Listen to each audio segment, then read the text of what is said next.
ఏందండి కూటమి ప్రభుత్వం అధికారంలోకి వచ్చి 11 నెలలు అవుతుంది కదా, పథకాలు ఏమైనా అందినాయా? గ్యాస్ బండ్లు ఇస్తామన్నారు సంవత్సరానికి 3. ఒక బండకి డబ్బులు వచ్చినాయి. ఎంత వచ్చినాయి అయ్యానా? 850 ఎంత వచ్చింది మరి. పెన్షన్ వచ్చిద్దా మీకు ఏమైనా? మాకు పింఛనే ఆధారం. పింఛనే మాకు ఇంకేం లేదు, పింఛన్ మీద బతకడమే. పెన్షన్ ఎంత వస్తుంది? 4000. 4000. ఇంకా పథకాలు చాలా చెప్పారు కదా కూటమి ప్రభుత్వం వాళ్ళు, సూపర్ 6 అని. ఏమి రాదా నాకు పింఛన్ తప్ప ఏమి అందదా. అంటే జాప్యం జరుగుతా ఉంది, ఇస్తామని చెప్పి అంటున్నారు. జనాలు మన వ్యతిరేకత ఉందా, లేకపోతే ఇచ్చినప్పుడు తీసుకుందాం అనుకుంటున్నారా? అవన్నీ అంత రోజు మనకి తెలియదు. మనకి మరి గ్యాస్ బండది ఒక బండకి డబ్బులు వచ్చింది, 3 బండ్లు తీసుకుంది. పేదోళ్ళ కాగితాలు తీసుకెళ్లి బ్యాంకులో పెట్టాడు.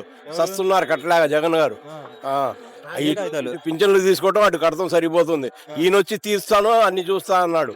ఒకటి తీసింది లేదు, ఒకటి చేసింది లేదు. చచ్చిపోతున్నారు జనాలు. పింఛన్ తీసుకోవడం కడతమే సరిపోతుంది. వేటికి కట్టేది అంటున్నారు, డబ్బులు తీసుకెళ్లి కట్టేది దేని? ఇళ్ళు ఇచ్చారా పేదోళ్ళకని ఊరికనే అని ఒక్కొక్క ఇంటికి 6,50,000 కట్టాలంట. అది కట్టలేక ఏడుస్తున్నారు ఇళ్లలో. అన్నాలు తినలేక ఈ పింఛన్ డబ్బులు తీసుకెళ్లి అటు కట్టి ఏడుస్తున్నారు. ముతక మొత్తం పింఛన్ తీసుకుంటాం అటు ఇయటమే, ఏం లేదు, రూపాయి తినేది లేదు. టిట్కో ఇల్లా మీరు చెప్పేది? లేకపోతే టిక్కో ఇళ్ళు అండి. అంటే వీళ్ళు రియంబర్స్ చేస్తా అన్నారా మొత్తము టీడీపీ వాళ్ళు? ఏమో కాదు, ఆ వడ్డీ వరకన్నా తీపియండి అని చెప్పి అడిగాం. నాకు ఓట్లు వేయండి మీరు తీపిస్తామన్నాడు. ఏది ఓట్లు వేసిన తర్వాత తీపిచ్చింది ఆయన. సంవత్సరం అయిపోయింది, పట్టించుకోవట్లేదు. వెళ్ళలేదా ప్రజా దర్బార్లు, ప్రజావేదిక? 4 సార్లు వెళ్ళాం, చూద్దాం అంటున్నారు. అది సంగతి. సరే, ఇది మొత్తం పక్కన పెడదాం. ఇప్పుడు పరిపాలన ఎలా ఉందండి? పరిపాలన ఎలా ఉంది? దానికన్నా అధ్వానంగానే ఉంది. ఏం బాగలేదు, ఏం బాగల.